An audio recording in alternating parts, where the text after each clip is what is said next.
Good afternoon, everyone, and welcome to another installment of Afternoons with the Ambassador, Council of One's Babylon 5 review. And with me, as always, I've got my three friends, Fiona Wolf, Mountains of Elysium, and Classic Comics. And today, how will it all end? In fire. And this is going to be this is a fun episode. Okay, let me go on camera for a minute. Fun episode, quote unquote, because we've got political assassinations, we've got butt-heading ambassadors. Of course, I don't butt heads generally, and everything else in between in this episode. So, guys, glad y'all are here. I've done my spiel. Where do we want to begin? Oh no, the shadows are coming for you, Lord Kiro.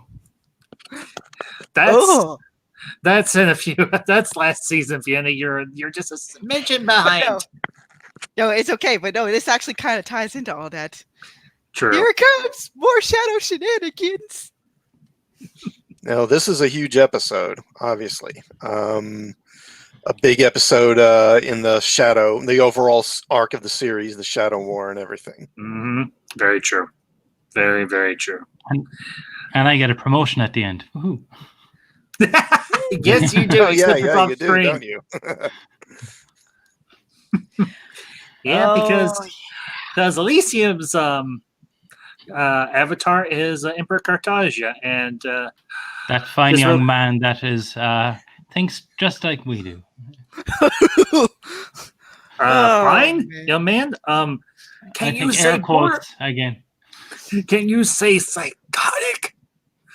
And really quick to the chat, Superior Reviews. Cody, good afternoon, buddy. Good to see you. Thank you for popping in. We appreciate it as always. So, yeah, this is a packed episode because we got the Emperor, and I love this guy. I love this old guy that plays the Emperor. Turhan, I think, was the name of the Emperor and everything. Yeah. Uh-huh. Yep. Yeah. And of course, we get another appearance by Lord Rifa. We get an appearance by everybody's favorite Vorla and Gosh, and all sorts of. And for once, they have a royal. They have a big wig visiting, and they're actually prepared. Their dress uniforms. They've got a security detail. The whole Megillah. They got it right. Of course, you're dealing with the Centaurian. They're all about giving you details in advance. Well, at least most Centauri, the respectable ones. So, anyways.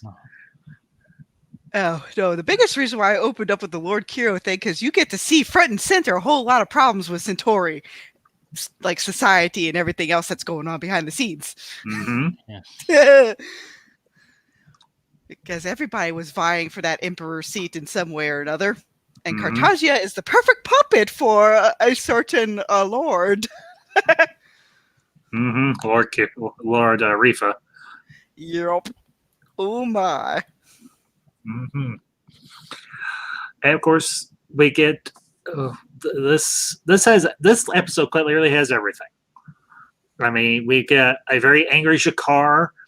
We get another brief scene with a soon to be second in command for security, Zach Allen, played by Jeff Conway, and I can't remember the name of the actor who played Prime Minister Malachi, but I wish we had more time with Prime Minister Malachi. He seemed like a really cool dude. Unfortunately, he gets the Julius Caesar treatment.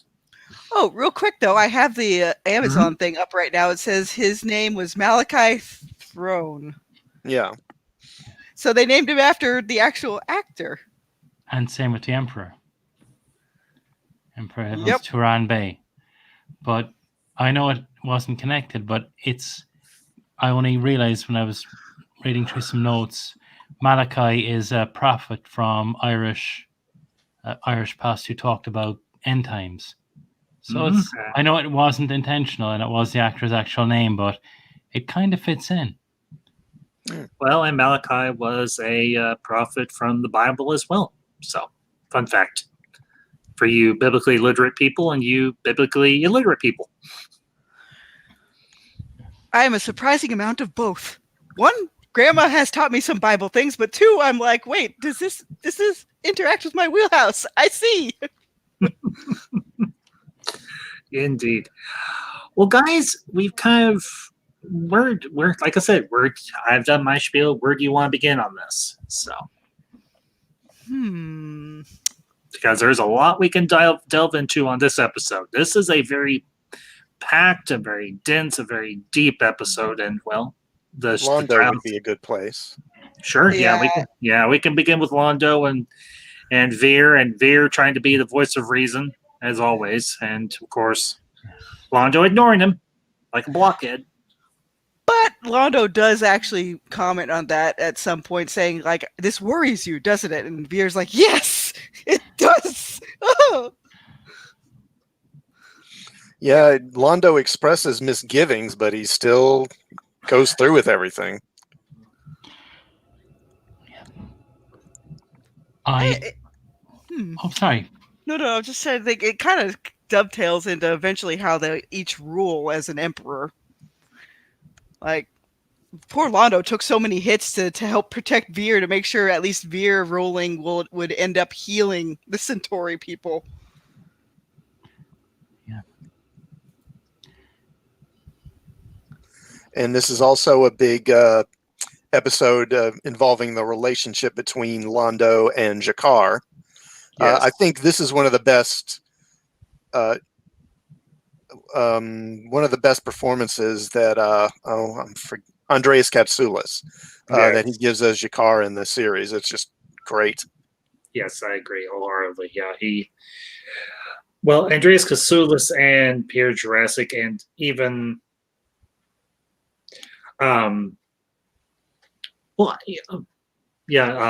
Bruce Boxleitner, he did a great job with this episode, because Sheridan and Jakar and Malaria, they all have some significant screen time in this episode. And, Sheridan did well in how he dealt with Jakar and everything, considering everything that happens to the Narn in this episode.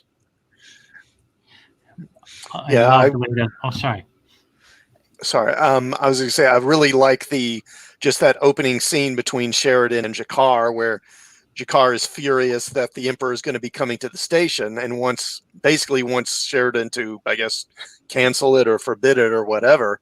Mm-hmm. And Sheridan refuses, and Jakar just gets this look on his face that I think is priceless. He's just stunned that anyone could think anything differently than he could. Yep. And the fact that Sheridan's at his wit's end, he says, this is a chance for you to open up a dialogue. And then Jakar turns that on its head. Yes, I want to open a dialogue. Sure.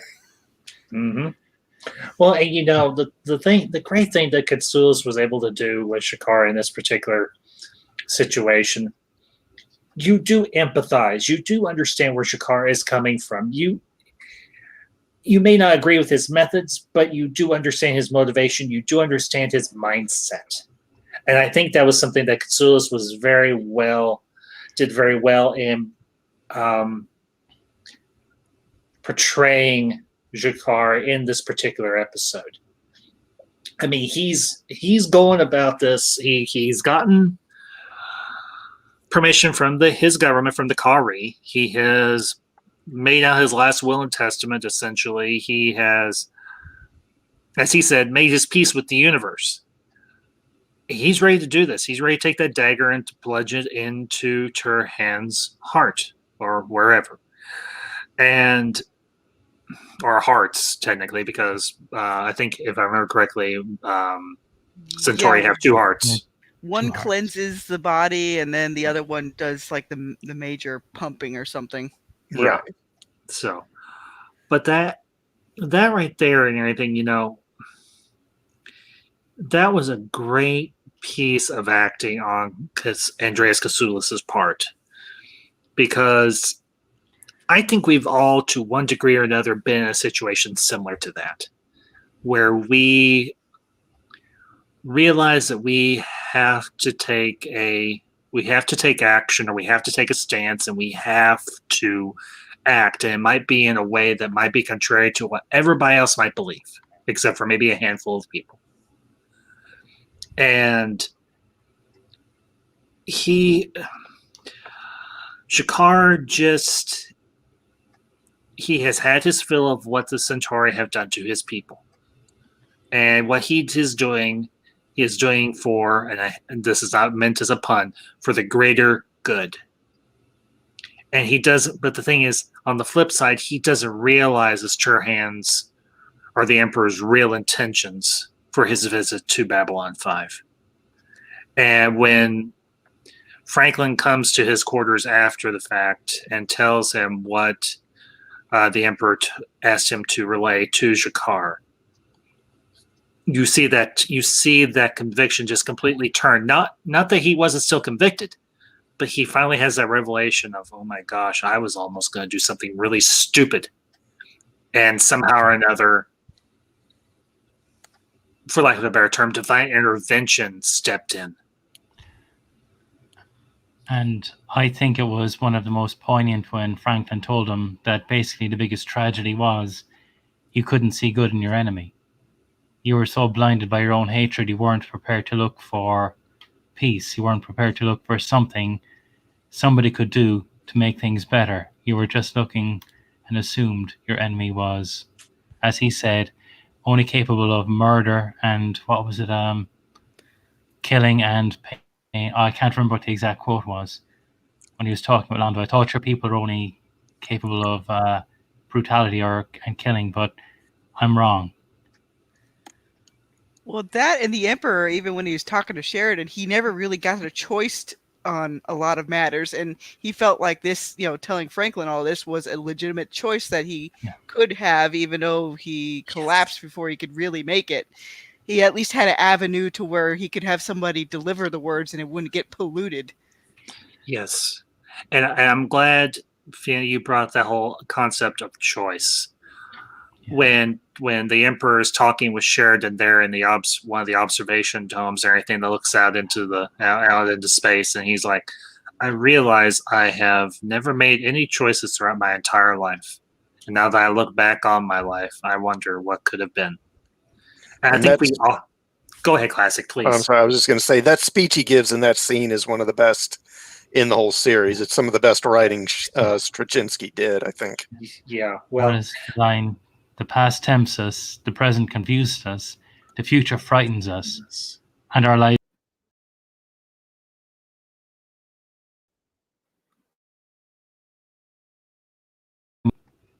Yes, well, and that Sheridan says to the Emperor in that same scene and everything is something that I have always carried with me and everything. It's something that I hold very dearly to. And he says, if you love without reservation. And if you fight without fear. And that is something that I have, ever since I heard it years and years ago when I watched the show and everything when it was still on TV, it is something that has stuck with me to this day.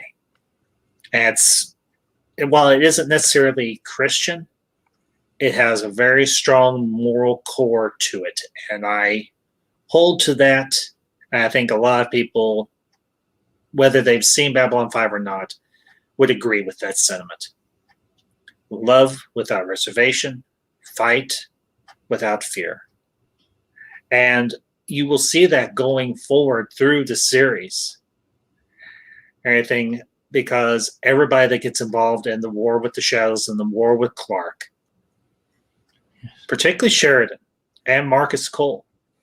Marcus Cole, I think, very much embodies that sentiment because he loved without reservation.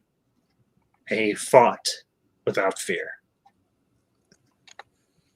And very quickly to the chat, Pixelated, good afternoon, my friend. Good to see you, as always. So, guys, go ahead. I was saying, just as an aside, I did notice it until this time watching it, and I don't know how many times I have seen this episode before, but the three people that Prime Minister Malachi was meeting when the Emperor's death was announced was the Rangers, a human and two Membari. And I think the story is that they were going to set up bases in Centauri space to train. Mm-hmm. And so what would have happened if the Emperor had lived and the Centauri had been allies to Sheridan and the Army of Light? Yeah. Hmm. My guess is the Drock would have latched onto somebody else, maybe even the Drazi. I don't know a whole lot about the Drazi. This is where you all can fill me in on this. I think the Drazi would have been a little bit too wise to the Drock and to the Shadows. Well, maybe not so much the Shadows, because they would have been simply overpowered by them, essentially. Because even as fierce as the Drazi are, they would have been overwhelmed by the Shadows, technologically speaking. Oh yeah, but I'm just saying, like, if they didn't have the Centauri as a cat's paw, they would have selected somebody else, maybe even humanity, because Clark was heading in that direction. Yeah, that's true. That is very true. I mean, the Shadows had their fingers in a lot of pies, and they weren't shy at trying to manipulate things to their own ends. I mean, they were trying the Centauri, they were trying to turn the humans, because I think they knew what the Vorlons knew, that humanity was going to be the great deciding factor in this next war. This next war against them. And they were trying to do everything they could to try and tip everything and tip the scales in their favor. And it was just by sheer force of will, in a lot of ways, that everybody came out of this thing alive. I mean, ravaged badly by the war, but still alive. And of course, we'll get to this in due course. You had the intervention of Lorian, you had the intervention of the other first ones, and so on. In a limited fashion, but still. But this episode sets a lot of wheels in motion. Of course, I love this episode for the fact that Garibaldi meets the first of the Rangers. Everything that's been coming to the station, and that Ranger is carrying a message from an old friend. Yeah, that was a nice callback. I enjoyed that part. And he's like, "Who else got this message?" And the Ranger's like, I think you'll know." Yeah.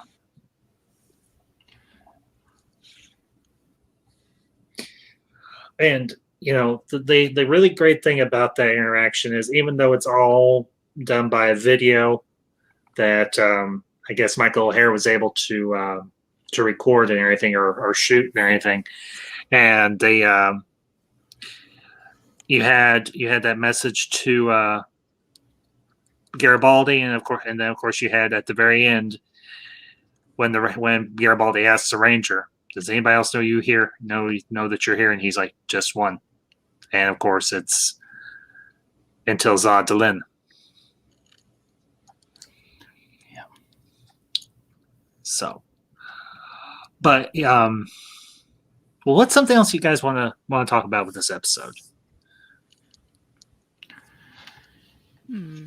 Let's see. What's something fun? I guess because it just lays in a whole lot of stuff, that you'll see with Londo and Veer eventually going after Cartagia. You get to see like the beginning setups of everything, like how the battle lines are being drawn, even within the Centauri's own society. Mm-hmm. Yeah, this kind of lays, because it lays the groundwork for, obviously it starts the Narn Centauri War. It's sort of, as she mentioned, kind of sets up the whole battle for the throne, Centauri throne with Cartagia, that'll come later. We get the introduction of the Rangers, who of course will play a huge role going forward. Yes. And of course we get, as you mentioned, the first return of Sinclair. Just in a video message before he returns in season 3. Yeah. Mm-hmm. Yeah. And we also get our first look at Londo's dream, where he sees the hand reaching out, and we see old Jakar strangling him to death while he's the Emperor. Yeah, and that's of course is going to be huge going forward. Yes, absolutely, positively huge. Supposedly part of that dream of the ships passing over, that was actually Straczynski's actual dream. he said he wanted to see it on screen. That's a dream he had recurring when he was a child. Oh, really? I was reading, it was something in the Lurker's Guide. He had 2 recurring dreams, and he wanted to use the second one at a later date, but I don't think he actually used it. Interesting. I was actually not aware of that. So, and I'll say this: we get to see all aspects of Sheridan's character in this episode, because you get the diplomat. Well, you get 2 versions of the diplomat here, because you get the diplomat that's being very gracious and very polite and congenial, and that's obviously to the emperor. And he has they have that nice exchange there in one of the observation domes and everything. And then of course you get the one at the beginning and the end with Shakar, and of course they're in the council chambers with the 4 main ambassadors, with Kosh and Delenn and the other 2. And Sheridan's really stretching his diplomatic legs here. And I love the fact that they were actually able to play Londo. And they used the information that the Ranger had brought and everything to help out the Narn. And he was like, well, we're just going to send some observers to make sure that the Narns on that planet in Quadrant 14 are being treated fairly.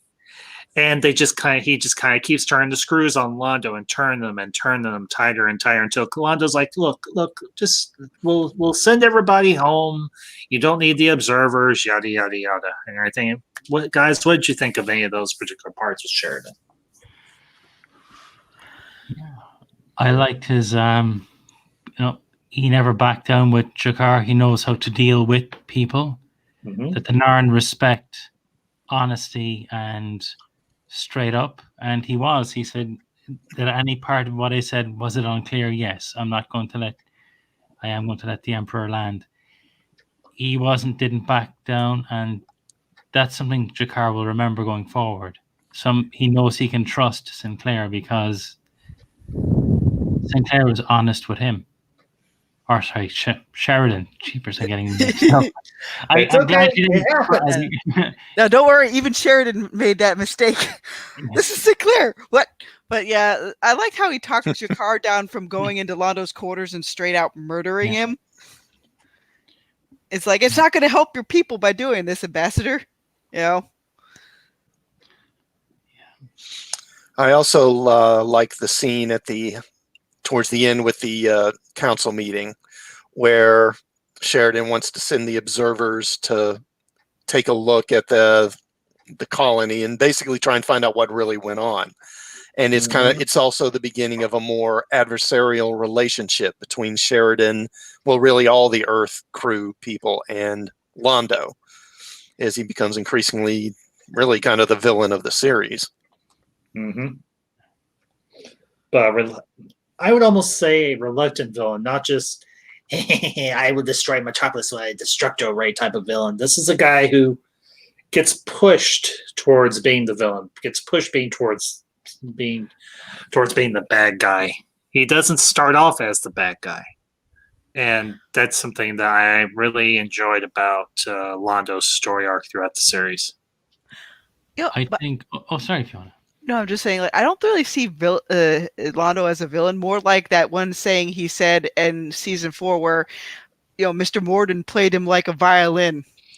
A fiddle. Yeah, that's like that. But yeah, I see him more like that. He was just a means to an end for the Shadows. Well, and that's true for everybody that's used by the Shadows. They're just a means to an end. They're a means to their end goal. I would say even the humans that were working for them were just a means to an end. If they lost any of them, they wouldn't particularly care. Yeah, because to me, the actual villains are like Clark, Bester, even Lord Rifa. Yes. Yeah. I would agree with that.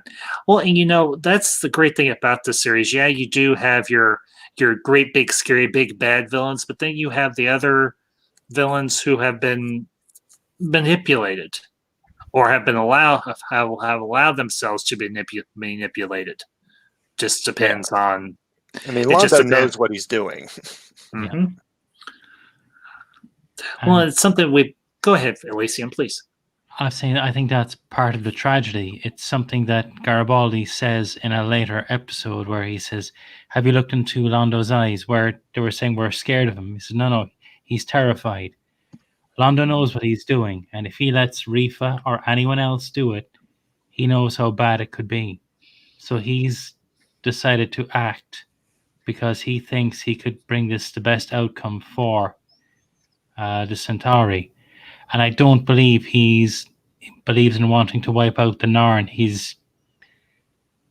does say that not even at any stage should I ever actually want to inflict genocide. Mm-hmm. But if he lets anyone else, any other crew go, he loses power and things can spiral. And once he took one step down that road, it was like Kosh said, the pebbles can't vote when the avalanche has started. Londo could just hold on. He had no choice, and so he had to go full in or get ripped apart. Yeah, very true. Well, you know, it was interesting that the title of this episode, "The Coming of Shadows," because for a while now, the shadows have been coming, but now we see them full on. We see once again just how truly destructive. I mean, their ships are like a force of nature. You can't really, I mean, not currently do we see anybody really stand up to a shadow vessel and survive. That won't come until I think like later on this season or even in season 3. And it just seeing them one shot Narn cruisers and Narn stations and Narn fighters and one shot a whole freaking colony. It's truly frightening just how powerful their ships are. And the crazy thing is, they're not even on the blasted things. No, that would be the controlling units. Yes, the biochemical / oh look, we put a human telepath inside. Woo! Or something else of the equivalent. Mm-hmm. One thing I'm wondering is how quickly Veer went and found Morden. So Morden's been hanging around the station, and I don't think he was just drinking lattes. I think he was sowing the seeds of poison around that set up the night watch. Without him going around talking with people, having chats, spreading dissent, that he prepared the way for what happens later. Now that's just headcanon for me, but I can't imagine Morden would have been just sitting doing nothing. Yeah, that's possible.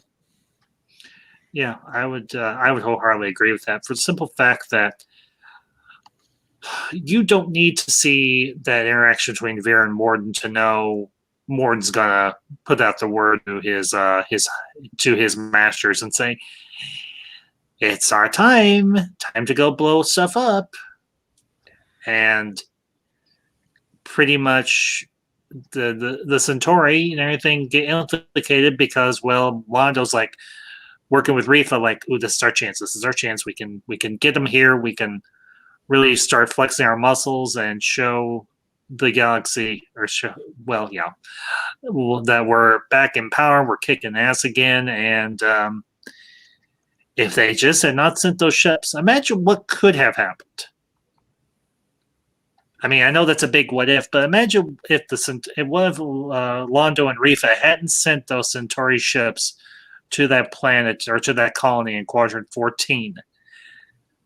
Who knows what could have happened?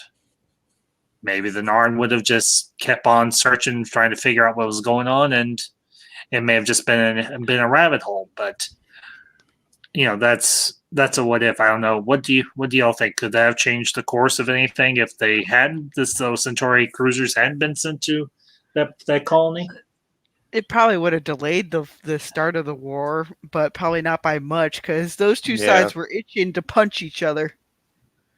Yeah, I mean, the Narn in particular were just looking for an excuse to go to war, really. Yeah, that is true. And Jakar is the most rational of the Narn we see.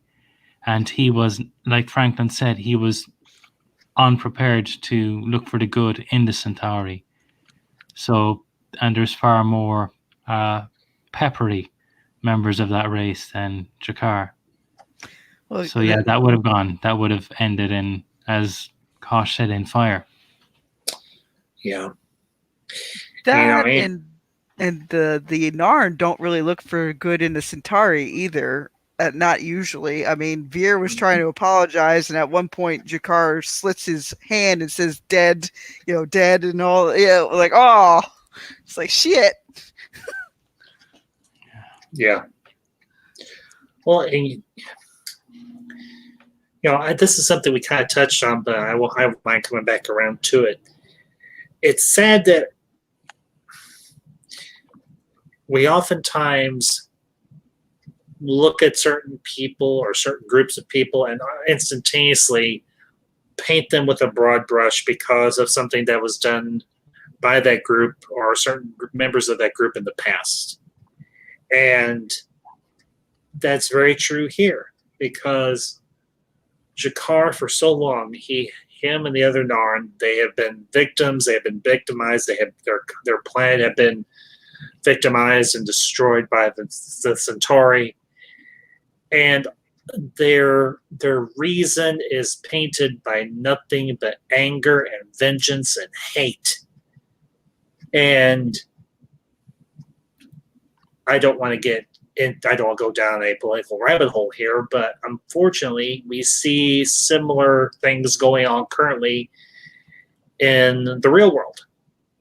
And I don't want to, like I said, I don't want to get super political, but if you would compare how the Narn react any time that their territory is incursion is done, or any acts by the Centauri are made, even if they're completely benign, they instantaneously leap to the furthest degree and are like, the Centauri are up to something, we have to be on the defensive. We have to go on the offensive. And it's a sad state of affairs. I mean, I understand where the Narn are coming from and how they react to any actions that are made by the Centauri or just about anybody. Because when you're the victim for so long, or you perceive yourself as the victim for so long, you're going to do nothing but go on the offensive, or you're going to be extremely on the defensive.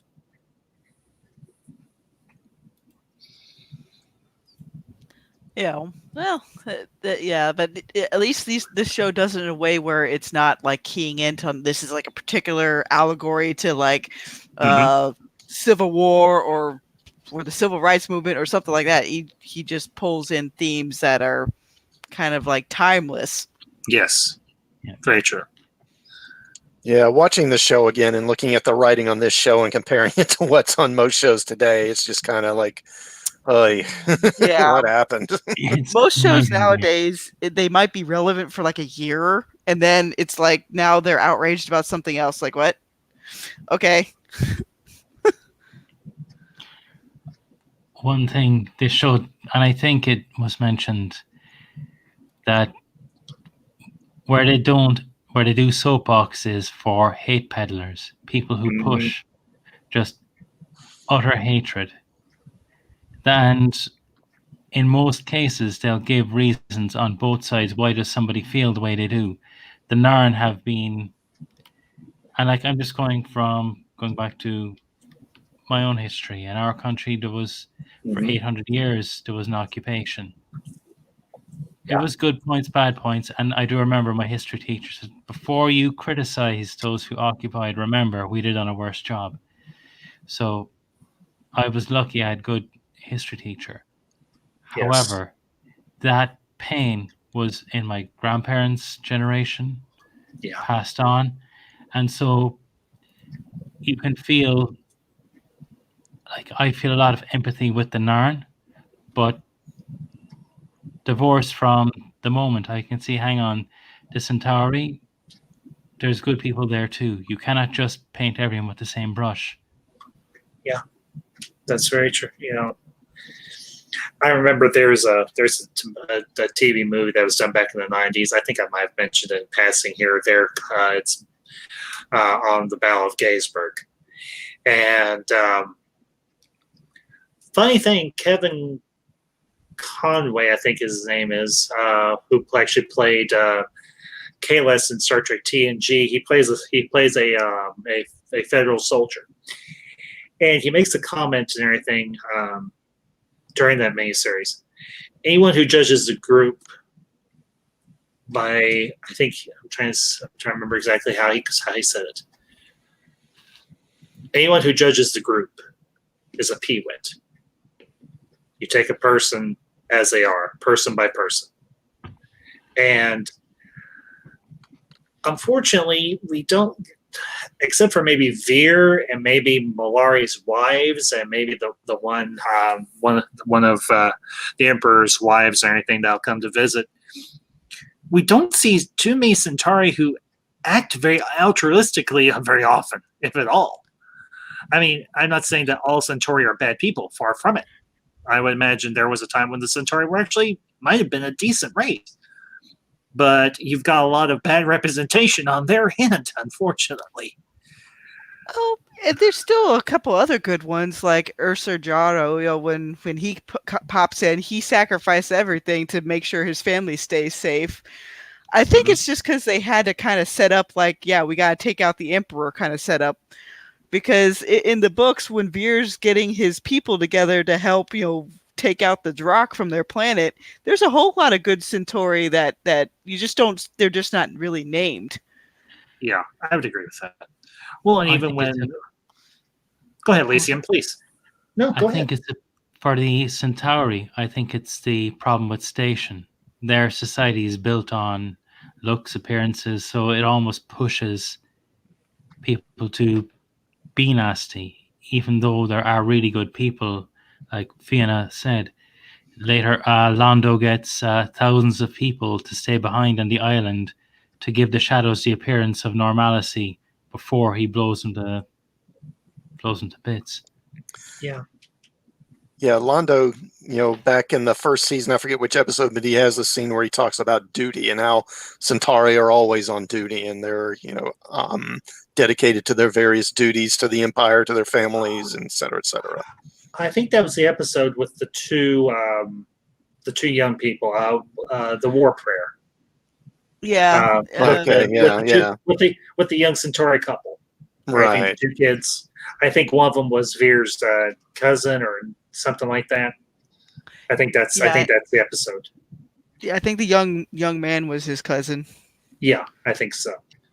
But yeah, the appearance of the Centauri, it's kind of got this kind of, I don't know, 17th, 18th century look to it, kind of, I don't know, Russo Prussian, kind of Prussian Empire kind of style to their uniforms. Yes. But their culture in general seems to be much more like the Roman Empire. Yeah. And manner speaking, I would agree with that. And actually, I think I was reading through the Lurker's Guide again, and that's the Centauri. Was it the hands of friendship, the greeting? Mm-hmm. I think that's a Roman greeting that shows that you don't have weapons, so you can't stab. Yeah. Well, that's kind of like, with how I'll go on camera for this just to demonstrate. When we shake hands or when we wave, that comes back from medieval times or anything. When you had your knights riding around in their suits of armor and they would greet one another, and to show that they weren't armed, they would shake hands because most knights and everything would carry a dagger or something or a rapier and everything up their sleeve. So that's where the salute originates from too. Yeah, like this. Yeah. Mm-hmm. Because usually the sleeve would fall down and everything and whatever, or you could see it into the sleeve. So, but yeah. Although I get a sense, like when the Emperor was talking to Malari at the last moment, saying like that they're all damned, mm-hmm. Instead, and then Malari had a fib to say what the Emperor was indicating. Mm-hmm. I think it just showcases that some of them care too much about their status to where it's a detriment to their society. That's why his shoes are too tight and he doesn't know how to dance anymore. Yeah, exactly. Well, and I think I don't know if we've covered this very much, and we can take a few minutes or anything. I liked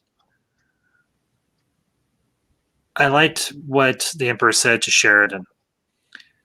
All my life, I have been groomed for a role, born to it, bred to it, the whole thing, and I've never made any choices. And Sheridan's like, "You're very interested in why, and the choices that brought people to this place to where they are now."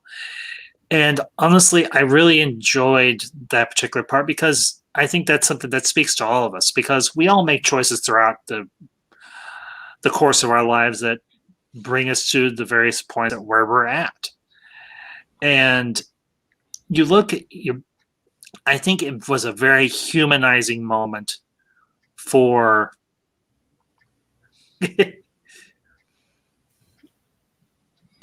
Oh, what, for the Emperor? yeah. Well, and classic superior hero, that's okay, bud. These things happen. Don't feel bad. And Pixelate is like, whoops, sorry, wrong chat. It's okay, bud. No worries. But I like that whole concept of it made, even though this is a man who had a limited power, he had been an emperor the majority of his life, it made him seem human. It made him seem real. Because we oftentimes we look at people who are in royal families and so on, and we think, oh, they've got the life of ease, they just do X, Y, and Z. But in this particular moment, we see an old man who has spent his life ruling an empire. And he's having doubts. He's had reservations. He's had to make hard choices. And I think that was a very good move by Straczynski to write that particular set of dialogue for the Emperor. Because it helps us realize that regardless of our station in life, we all make choices. And regardless of the title in front of our names, if we have one at all, we all have regrets. And the Emperor says it perfectly. I mean, he regrets enough to fill many lifetimes over. Yeah. Well, at least he finally got to see a Vorlon. That is true. Even if that Vorlon bared some bad news. But another fun part I enjoyed was when the Emperor was like, no, I don't need that fake hair. I just want to go as myself. Because I think that was his own little form of personal rebellion there. Yes. Right.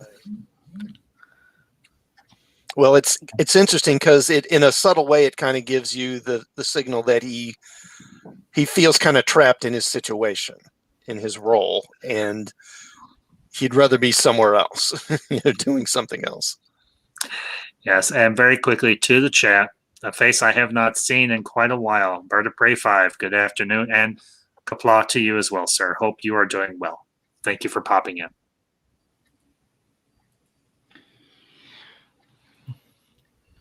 So, guys, is there anything else about this episode that we have not dissected? Is there anything else you want to touch upon, or anything along those lines? It was one of the lines with Garibaldi to just show the character. This is more character building when Sheridan asks him to let me know what's going on, and Garibaldi says, "Not telling you." When he says, "I could order you," he says, "then you can never trust me with anything again because someone higher up than you could order me to tell." And I love the way that Sheridan not only just said, "Okay, I accept," and I got Sheridan right this time. Yes. Yeah, it's kind of a significant moment with their relationship because he's willing to trust Garibaldi's word, and also it's the first time they get confirmation that yes, there is some sort of threat out there that they really don't understand, they're not aware of, and they've only had kind of hints at that previously. Yes, indeed. Well, and I always liked the concept of the Rangers. I thought they were a very interesting organization and everything, considering that you've got humans and Minbari working side by side. when you would think those would be the last. Well, even though it had been like 5 or 10 years since the end of the Earth Minbari War,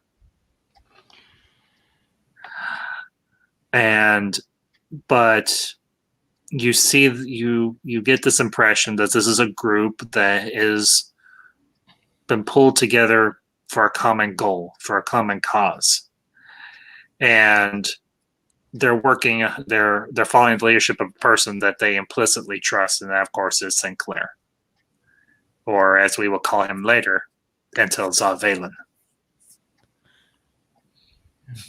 And as I'm rewatching a bit of this episode, I find it rather telling that the Emperor pushes Lord Rifo away and tells Molari just how screwed they all are instead. Yes. I think he knows on some level that Molari would be a lot more honest. Yes. Even though he does. Go ahead, Elysium. No, go ahead, please. Sorry. I think so many people felt the loss of the Centauri Emperor because of just what a wonderful actor, how he was portrayed. Yes. I think we really felt the loss.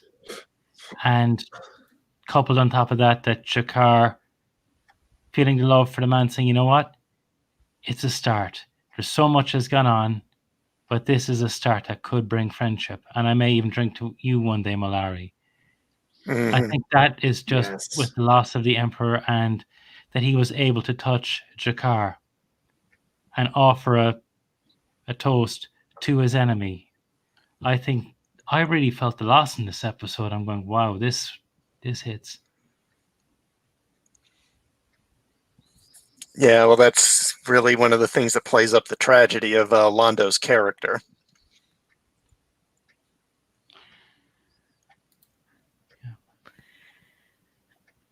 I guess it's kind of Shakespearean. I guess that's what some of the influence there for that. I've always felt that, the scene where the older, in the future where Jakar attacks Londo and kills him, I always felt that had kind of a Shakespearean feel to it. Yeah, I would agree with that.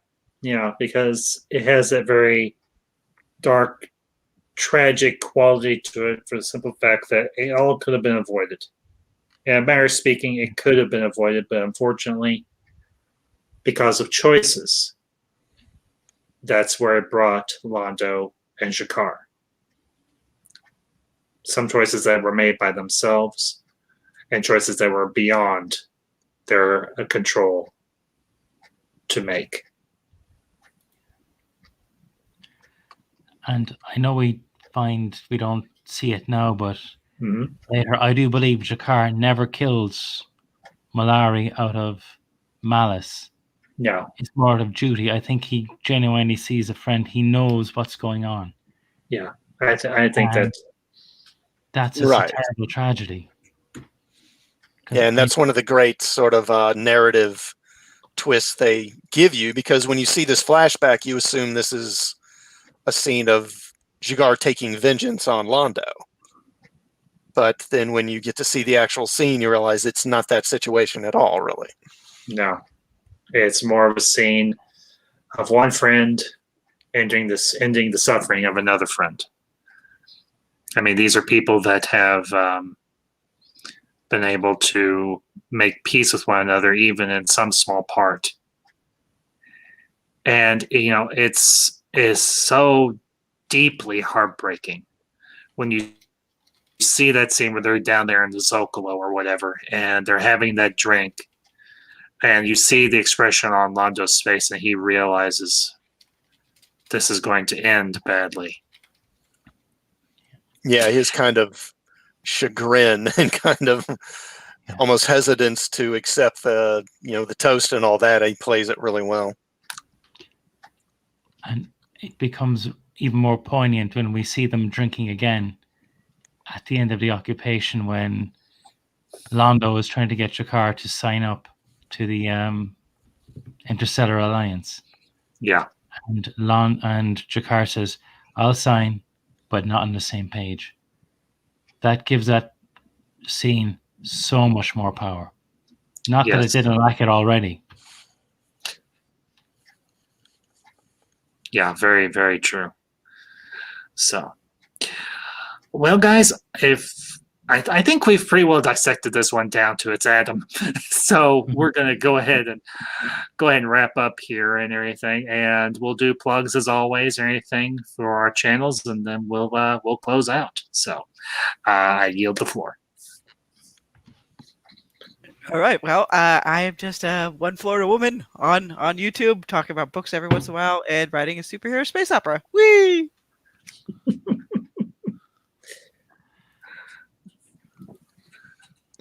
All right. Well, my channel is Classic Comics. I review comics, also review movies or TV shows as well occasionally. I actually just posted a review of the new Rorschach comic from DC a couple hours ago. I hope people will check that out. I will include a link to that in the description and everything, and also try and put it into the chat and everything at the end. Thank you. So, you're welcome. Well, hey, you're not just my fellow panelists, you're my friends. I tried to help out my friends. So, Elysium, you got anything coming up, bud?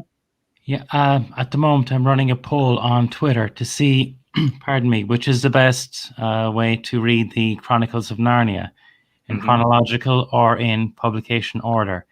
It's for a video I'll be doing at a later date.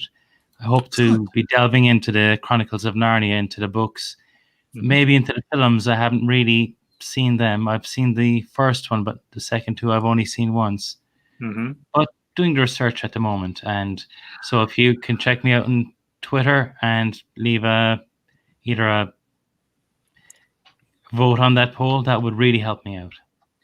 Yeah. Is Mountains of Elysium your Twitter handle? It is, yes. Yeah. Okay. Well, and Classic, unless I'm mistaken, you're a mod and everything. Yeah, you're a mod. So if you wanted to drop a link for that video you did and everything into the chat, by all means. I'll go ahead and do that. Thanks for reminding me. Yeah, you've got a wrench. wrench. Forget that I'm a mod. Yeah, you've got a wrench. So yeah, you've got a wrench. So drop that puppy into the chat, and then I'll copy it and everything. I'll put it down in the description too. So, as for me, folks, later this evening I'll be back and everything with second installment of Wicked Wednesdays. And we will be, myself and Mr. Lundell's Groovy Movies and Superhero Reviews, and Mr. CCDV and everything are going to be discussing The Exorcist. And it should be a very interesting stream, to say the least, and everything. So that'll be at 7:30 Central Time. So set your reminders, and if you want to hear me and the rest of the panel talk about The Exorcist, come on by for that one. And then, of course, this Friday night and everything, I'll be back and everything with something different. Myself and Classic Comics, Dawson from Nerdy in Many Ways, Zod Rider and ACS Universe, and possibly a good friend of mine and everything. Well, these are all good friends of mine. What am I saying?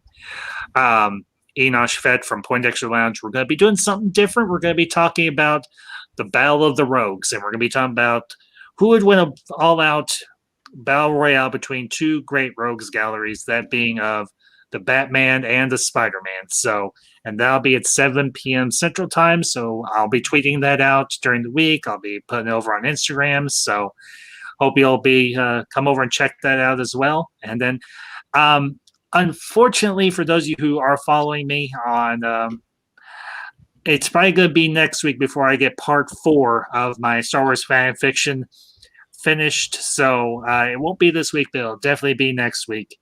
So keep your eyes and ears open for that. So, but I want to thank all my panelists, Fiona Wolf, Mountains of Elysium, and Classic Comics for being here this afternoon. This was a great discussion.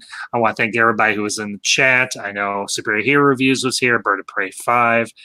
Pixelated was here as well, and Getter 92. Gentlemen and lady, thank you all. This was, I think, a great discussion.